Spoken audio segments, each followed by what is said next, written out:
We've had a nasty pullback within the crypto market in the last couple of days. And I was talking about this in the video yesterday. Bitcoin's pulling back. Expect the rest of the altcoins to pull back with it. So SUI is no different, guys. And you can see the rest of the crypto market, we're pretty much a sea of red. SUI is no different, but SUI is an important one because it is currently losing its 200 daily moving average. We need to hold this by the end of the day, and it's a critical level that we do need to hold. So if we drop this, guys, to remain bullish, we do need to hold one key level. We're going to talk about that key level, the significance of the key level on SUI, and then we're going to add some Fibonacci numbers to show us exactly where support is, where resistance is, where we need to hold, where we can protect ourselves, and where projections are.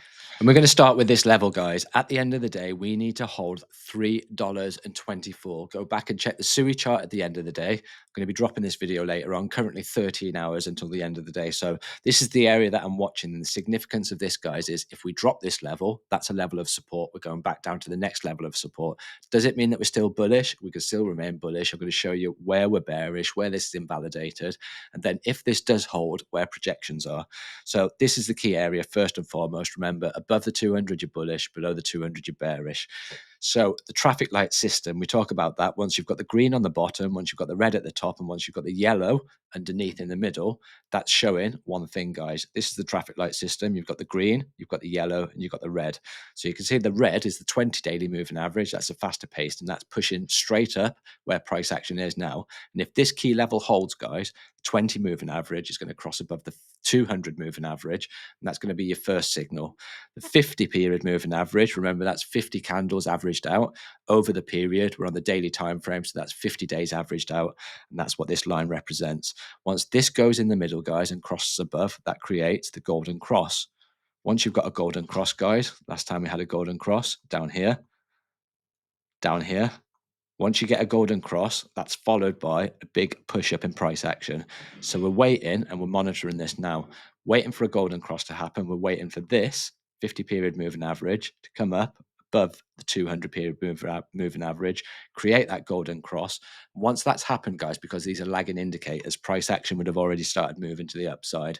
But you can see before it's happened that that's exactly what's starting to happen. These are curving up. This is curving up.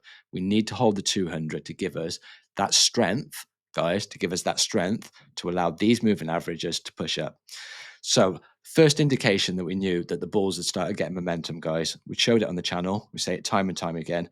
This is always the first indication. You've got a bullish divergence. You've got a bullish divergence here. You put in a lower low when you put in a higher low.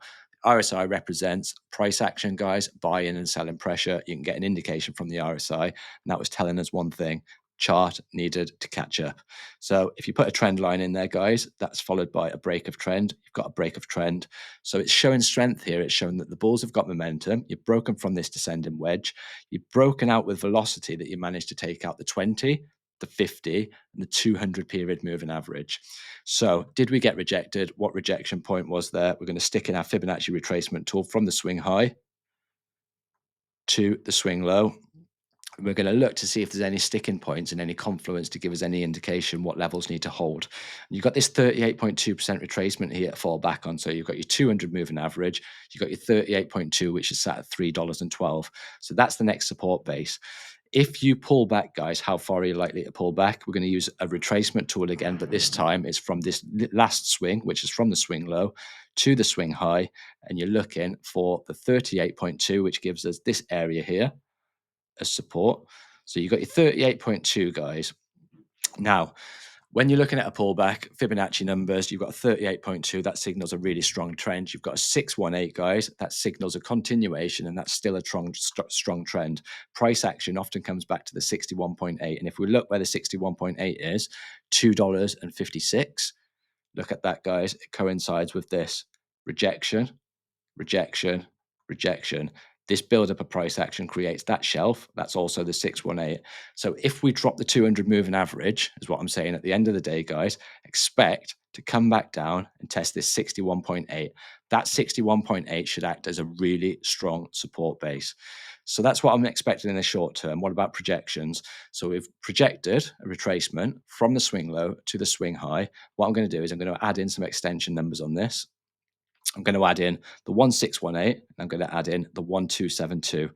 So we've put them in there. Then we just pull the screen up and see exactly where that takes us. So you got your 1272, that's sat at $6.36. You got your 1618, that's sat at $7.60. Is that going to happen in the next few hours, guys? This is the daily chart. This is the higher time frame. So what I'm saying is if we hold these key levels, then expect to go to test 618, 786. And once we break this previous high, the 1272 and the 1618 projections. So it is a waiting game, guys. You've got to understand we could pull back further here. If we do pull back, this 61.8 is going to be the real strong point that I'm going to be looking at. 61.8 here. We know that that's the 50 period moving average. We know that that's previous resistance. That was followed by the breakout. You would expect that to come back and test a support. If that confirms the support, expect a continuation to the upside. So it is a waiting game, guys. Are we going to hold this? Are we going to hold this level? That's the first thing. By the end of the day, we're going to know by the end of the day. If we lose this level by the end of the day, expect to pull back to the 618. If you hold the 618, guys, what's that? Cheaper level. So if you're holding, from an investment perspective, scaling down small amounts down to the 618, if we do drop the 200 moving average, that does make sense to me, but none of this is financial advice. Right, okay, if you do like this analysis, don't forget, subscribe to the channel. Join the Discord group, guys. I have got about 100 places left in the Discord group. Just maxing it out. It is completely free, maxing out at 300. That's just because we haven't got enough people to police it in there. Once we start getting more people on board, then we'll bring in the next batch. But we've got 100 free places left in the Discord group. Link in the description below. And I'll see you in the next one.